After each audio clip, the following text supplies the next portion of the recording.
G'day and welcome back to Wellywood Wargaming. My name is Damon and this is the series where I give you every single Dramatis Personae and hired gun in the game of Necromunda. In this video though, I'm going to be doing a sort of tier list for you. Now, tier lists I kind of tend to try and steer clear of in Necromunda because they are very subjective. They're based on your own meta and your own experiences in the game, which are incredibly variable in such a rich and dense game with a lot of detail. So please don't take this as the absolute gospel, because some of these I think I've probably overthought on. Some of them I've probably put in the wrong areas, but I think overall I've pretty much got a draft of every single position that I think all of these hired guns go into in terms of the tiers. Now, before I get started though, please do like, share, subscribe, check out the Patreon and support the channel in any way that you can. Of course, I might need to add some new hired guns and Dramatis Personae to this list at a later date, but for now, we're at the end and I thought I might as well just give you this tier list, seeing as quite a few people have actually asked for this. Now, what I'm not going to do is sort of sum up the actual Dramatis Personae and hired guns in any detail at all, because I've done a video, as you'll know, of 59, yes, 59 videos of hired guns in all their glory, with a little bit of lore, a little bit of detail. But I think this is a good overview to tell you kind of where they are in terms of the power level. Now, what I'm going to do is split them into 4 tiers. We've got tier 3, which is the absolute dregs and the real ones that you're just not really going to use very often. You've got tier 2, which are decent and definitely worth using. You've got tier 1, which are absolutely awesome. And then, of course, I've done a tier 0, which has only got 3 hired guns in it. Let's see if you can guess which 3 I've picked for the end of the video. But I'm going to start with tier 3 here.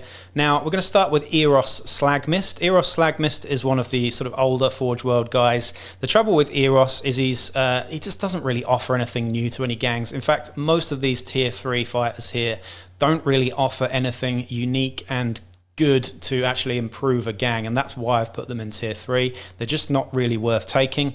Eros Slagmist is definitely one of those. Unfortunately, he's got a las pistol and frag grenades, and that's about it. Not many great skills, and he's fairly expensive for what he does, so he is in tier 3. Along with the Deserter. Now, the Deserter, I know he's loved by a lot of people. I've used him a couple times and he hasn't been that good. Yes, I'm aware that he's got Overseer and a few other skills that are quite beneficial, but for the cost, I just don't feel he's worth it.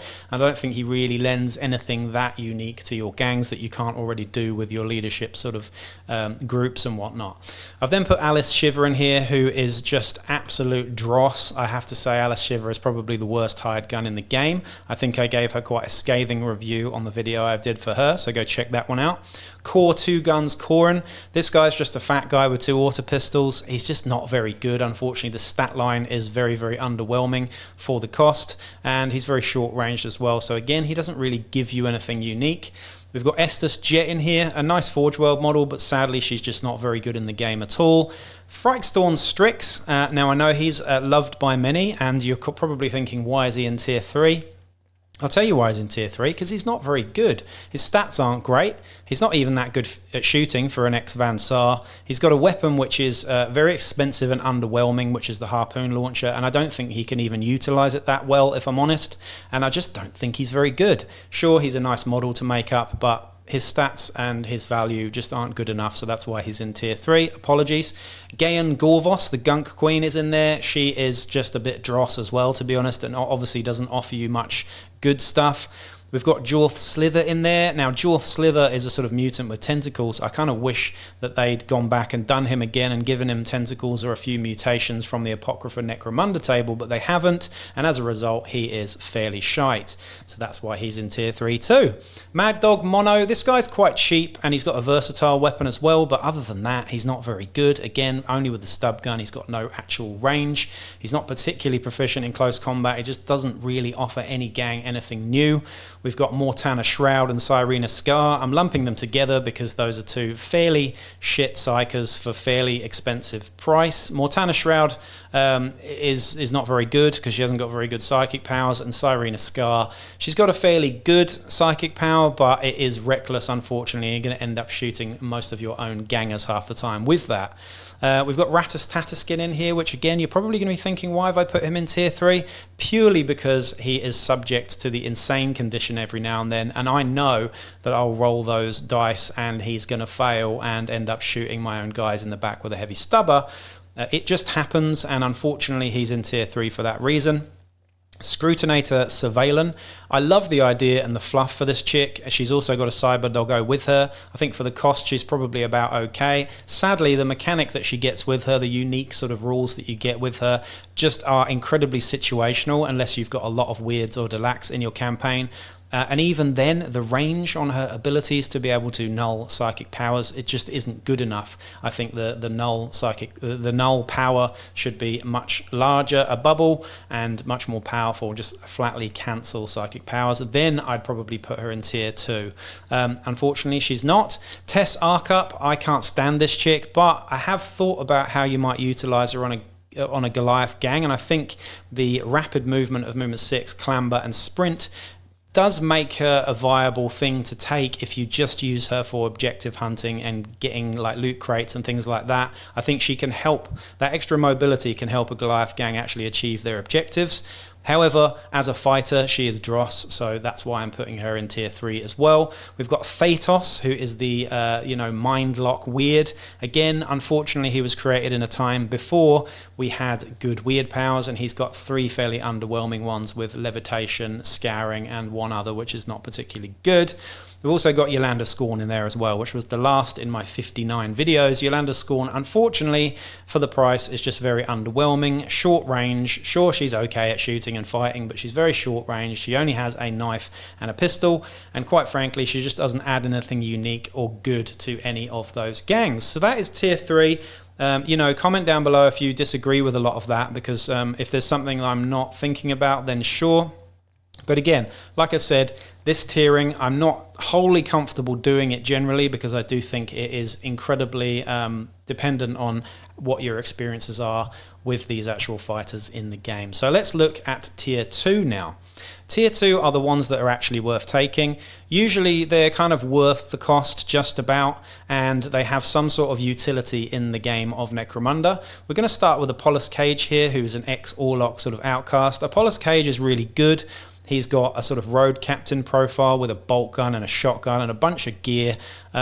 He's pretty all-round great, but unfortunately he doesn't really offer anything, again, unique to an Orlok gang, but he can play, I believe, for other gangs as well, and he's a pretty good one. He's solid, he's decent in close combat, but he's better at shooting with that, with those weapons that he's got there. So he can dish out a lot of damage. I've used him a few times and he's pretty good. Attilas the Axe, now he is a close combat monster, absolutely. However, the problem with Attilas the Axe is he hasn't got any skills that negate him being pinned. So I have a Escher Ganger with a 5-credit lasgun pinning him every turn, and he's not going to get into close combat. Sure, he's very scary when he does, but he's only movement 4 and he can be pinned very easily. Just don't let him near you, keep him at arm's length, and he's not a problem, and that's why I've put him in tier 2. Bertram Arturos III. I do like this guy, I love the model. The sad sort of thing about him is that he's awfully close range with a needle pistol and a stiletto knife. He's got good skills, granted, but he's depending a lot on toxin to work. Obviously, he's not going to work too well in a gang that's already got lots of toxin, because he doesn't really give you anything new in that. But yeah, I just think he's too short range to be that effective in games. We've got Belladonna here as well. Now, Belladonna is, again, a great fighter in close combat. She's awesome. It's a cool model too, but I just don't think she's quite good enough to be in tier 1 for her price, sadly. We've then got the Doggo, the Cyber Doggo for House Orlok. He's pretty cool. He's got the digi weapons and stuff, but unfortunately I don't think, again, for the cost, he actually really offers anything particularly interesting for your Orlok gangs. But it is what it is. Jangar Gunfists. This guy is a Goliath with 2 rapid-fire stub cannons. He's pretty good. His stat line is great. His weapons are pretty good at strength 5, but only 1 damage. But I think this guy's really solid. He's definitely at the top of tier 2. Jangar Gunfists. I do like him a lot. Talking of fists, we've got Durgan Killfist here. My least favourite model in the whole of Necromunda, I have to say. I've been pretty public about that. Terrible model. Pretty good fighter though. Again, he suffers from the same problem that Attilas the Axe has got, in that he can be pinned very easily, thus not getting into combat quite as often as you like. We've then got Gore Halfhorn, which is another sort of fan favourite. I love Gore Halfhorn. He's pretty good. I'd put him in a similar sort of tier to Apollos Cage in terms of his utility. He's good at fighting. He's good at shooting. And he's got a sort of a good all-rounder. He's like a Ryu in Street Fighter, I suppose. Grendel Grendelson is kind of similar. However, Grendel Grendelson, even though he's got a bolt gun and a power hammer and some good armor, he's very, very slow with, I believe, movement 3 as well, because the squats were actually initially a lot slower than they are now. Grub Targerson, I really like Grub Targerson. He's cheap and effective for what he does. He's got a shotgun with executioner rounds and infiltrate. What I tend to use Grub for in my games is, again, objective hunting, setting him up on the field of play in the enemy's sort of face quite early on, and trying to get those scenario specific sort of targets that you can get. I like Grub Targerson for that. Hagar Freelord, he's definitely good as an outcast leader with his 2 plasma pistols and a bunch of bonuses and shit that he gives to outcast gangs. However, he's just really boring. His stat line isn't particularly great. And I think if you're going to use him as an outcast leader, you're doing it only for the fluff. He's not really that good, unfortunately, so that's why he's in tier 2 as well. We have the Executioner of House Cawdor. This guy is amazing. Again, he's a great fighter in close combat. He doesn't have any shooting, though, which is a big letdown. But, and the other thing that I would say about the Executioner is a 2-handed axe is just a bit of a shit weapon, so it's a bit of a downer on that. However, he is still a good fighter, and he's worth getting. We've got Johnny Razor, who's a cheap scummer with a sort of bladed cyber arm. I quite like this guy, and he does have really good weapon skill of 2 up. So this guy, I think, is good in maybe a Van Saar gang, or a gang that doesn't have much close combat proficiency, guarding your leaders and stuff like that. Just getting in the opponent's face, I think, is a good thing. We've then got Krotos Hark, who is a sort of disgraced, very intelligent Goliath. This guy's nice. He's quite strong and tough, but again, he's only got a stub cannon and a knife. I think he comes with the munitioneer skill, so it does make him viable, I suppose, just on that. But again, he's not quite good enough to go in tier 1. Ortram 88, the Psyhound. I really like this guy, but again, his ability to cancel, 2 things. He can cancel infiltrate on an opposing ganger, which is fantastic. He can also use a psychic power to take away activations from other people, but by doing this, it's just kind of boring. It's a very strategic sort of game of chess way of doing things, but I'm not going to put him in tier 1 because I just don't feel like he actually impacts the game and does any damage to any fighters or anything enough. I feel like I've used him in games and he's always been a little bit boring and underwhelming, if I'm honest. Queen Lorsha, I really like. She's quite cheap. She's got that cutter's mask pretty much as well, so she's an annoying sort of screener. You probably want to use her in gangs again that don't have much close combat proficiency. She is an outlaw though, so that's worth considering, but she's quite nice for the cost. I think she's pretty good and certainly very fluffy and fun as well. We've got Rex Spires and Vorgan Gunner Morts. I'm going to talk about those together because you can get both together. Rex Spires is pretty unique in that he comes with lots of booby traps and demolitions and stuff. He's good, but he's not good enough to be in tier 1. Same with Vorgan Vorts. He has the heavy stubber and is able to sort of move around and shoot with that. He gets the tracer rounds, which are unique to him, but they are reckless. Not reckless, sorry. They can explode and stuff, so that's going to happen quite often if you use those, I think. We've also got Vunda Gorvos, who is the brother of Gayan the Gunk Queen. This guy is much better than his sister, even though he's a bit of a twat in the game and in the lore. He is certainly better and more cost-effective than Gayan the Gunk Queen, I must say. Von Buren is the last one in tier 2. In tier 2 as well. This guy's a Van Saar. He comes with a rad gun and he gets 200 credits worth of Cyber Technica. He's pretty cool if you play him right, but the downside to this guy is he's expensive and he's only toughness 2, so you really have to think about the utility on that guy to be able to use him properly. Now, we're going to get into tier 1, which are the ones that are most definitely worth taking, and I would say all of these guys in tier 1 are worth playing as outcast leaders in outcast gangs. They offer a lot. They either offer something unique in terms of their mechanic, or they just are just plain badass. All of these guys are excellent. Of course, we have got tier 0 to talk about. Like I said, 3. Can you still guess those 3 yet? Let's see if you've got it right yet. But tier 1, Calthixis for House Delac is an absolute powerhouse. This guy is nuts. He's very scary indeed and very, very annoying. Having said that, all of the games that I've used him in, he has been a little bit underwhelming actually, and not quite as effective as I thought he would be. And I've utilised him in quite a few different ways, but he's definitely in tier 1 as a top sort of tier 1 contender. The Ashwood Stranger is in here as well. The Ashwood Stranger's mechanic is fucking excellent. He really is cool. The only downside to the Ashwood Stranger is his armor's not great, and the actual weapons that you use with his mechanic of being able to shoot first if he's got his activation marker, unfortunately when you've only got a custom stub gun and a custom auto pistol, it's not great. However, like I mentioned with the Outcast Leader thing, this guy is a great Outcast Leader because you can give him, I don't know, plasma pistols down the line and make him a lot more scary. So that's the Ashwood Stranger. The Abomination of Bad Zone Delta is in there. Need I say more? He's just a massive, massive, powerful beast and monster. And again, very, very scary and easily a top 1 contender there as well. Betty Banshee for House Escher. She is a death maiden that screams at you. She's got really good special abilities, 2 quite scary power swords, plus parry. She's an absolute beast in close combat, and she deserves to be right up there in tier 1, mainly because her cost is quite cheap as well.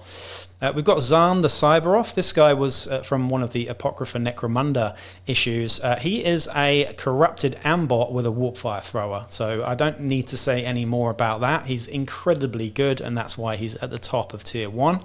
The Eightfold Harvest Lord is also fantastic. This guy is a close combat, disgusting monster as well. The only thing is, I would say with the Eightfold Harvest Lord, is you've kind of already got this role filled in your Corpse Grinder gangs anyway. However, he definitely does offer a lot of close combat punch to your Chaos Helots maybe, and other Chaos Corrupted gangs as well. The Hermophage Magos, the only Genestealer cult guy in this entire list, is also fantastic. He actually does come with some good weird powers. His stat line's excellent. The only downside to him is that he's only got a las pistol and a sort of mutated claw. Other than that though, he's pretty damn fantastic, and he comes with a lot of skills. Kriya Kaitoro, the Huntress, she is an Escher specific one, and I really, really do like her. The reason why I like Kriya is because she is a shooter. She's a sniper, and that is something unique to House Escher. They don't really get any sort of snipey characters until you take Kriya, so she's definitely quite beneficial on an Escher list, I must say, even if she doesn't dish out a lot of damage. We've got Lady Credo in here at tier 1 as well. Lady Credo is a rebel lord who's brilliant. She's in the Aranthian Succession books, and she's all round great. The only thing that she suffers from is very close range with only a las pistol. We then have Lisbeth, the Iron Angel, definitely one of my favourites here. She is a Vansar bad gal in one of those spider rigs. Very, very good indeed. Basically like an upgraded brute in a lot of ways, and I would say a top contender for an Outcast Leader there as well. We've got Old Three Eyes, the three-headed croc for House Goliath. This guy, again, doesn't really offer House Goliath anything new, unfortunately, but he is an absolute roadblock and a real hard thing to deal with. Scabs is right up here as well in tier 1. Scabs is excellent. He is Cal Jericho's sidekick. He comes with a plasma gun and infiltrate, and he's very, very cheap for the cost, especially if you have him with Cal Jericho. Scabs has to be right up there. The Shadows of Catalyst, I've used these guys quite a bit, and they are fantastic. We have a duelist close combat brother, and the sister is a sniper. The only downside to the Shadows of Catalyst is they rely completely on toxin weapons. Now, although they're very good and their stats are great, toxin weapons aren't awesome when they come up against Gene Smith Goliaths with dermal hardening or whatever it is throughout the gang. They're going to really struggle. However, they are also great when they hit hard and fast. We've got Slate and Macula. Slate Medina is the daddy of House Orlok. He is excellent, by the way, like a real all-round, hard-hitting bastard. He's hard to remove from the game. He's got a doggo, which always helps, and a power hammer and a plasma pistol with 24-inch range on it, a custom plasma pistol. So he's very good and definitely near the top of tier 1 as well. Thrug, also known as Smarticus, is the only Ogryn special character, and he is very, very good indeed as well. Doesn't really offer anything to Ogryns because your Ogryn boss is already probably nearly as good as this guy, if not as good or better if you get the right skills and stuff, but pretty cool, and I like the idea of using this guy as an Outcast Leader as well. Urson Grimjarl, probably the newest of all the hired guns in this in terms of the release of the rules. Urson Grimjarl is a squat nomad hunter with the best long-range sniping weapon in the game. Strength 5, -2 AP, 2 damage, rapid fire, rending, all sorts of nasty shit. Urson Grimjarl has to be up there, as probably the greatest sniper in the game, if not, I don't know, it's on par with Yar Umbra, which we might as well talk about. Yar Umbra, I think, for the cost is just fucking fantastic. He's got the best skills, he's the best shooter, excellent at just pinning targets and causing all sorts of disruption. I've used this guy a lot. So Ursun Grimjarl and Yar Umbra, I think, are the two best snipers in the game, along with Arbalester Catalyst as well, who is the twin in the Catalyst twins that I was just talked about there as well. We've also got Vandoth the Fallen. Is he an ex-Blood Angel maybe? I'm not really sure, but he's got fantastic stats, an Enforcer bolt gun, and lots of skills. I think he comes with 4 skills as well. He's really up there in tier 1, I have to say, and I've used him quite a bit. We've got Vesper Minx Medina, who's the only vehicle on the list. A really, really mobile, scary, jinky sort of gun platform with a belt-fed rapid-fire missile launcher. What's not to like about that? Definitely in tier 1. And last but not least is Wilcox Wild Snake Cinderjack, who is the Orlok Drunkard with the Snake Thrower. Now, the Snake Thrower, the weapon alone has to go in tier 1 because it's Toxin and Blaze. Need I say more? That is tier 1 for you. Tier 0 now. Did you guess which 3 that I put in tier 0? Of course, there are only 3 left. The first of all of them, of course, is Cal Jericho. Cal Jericho is in tier 0 for good reason. He is absolutely amazing. Sure, he's quite short range with his 2 hotshot las pistols, but he's so effective for what he does. He can offer a gang. Every single gang in the game benefits from Cal Jericho. Sure, he's expensive, but he's just magnificent. The fact that he's so hard to kill as well, with invuln saves and all sorts of other shit going on. Cal Jericho is the absolute cream of the crop. So go check out his video if you haven't already.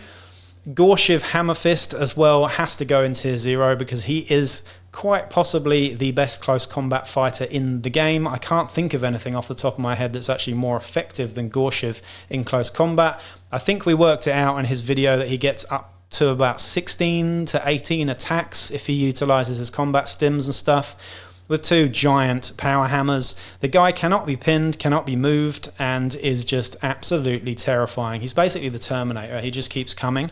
So Gorshiv has to go in tier 0. And the last of tier 0, and I have to put him in here because he's so good, is Yagaloth for House to Lack.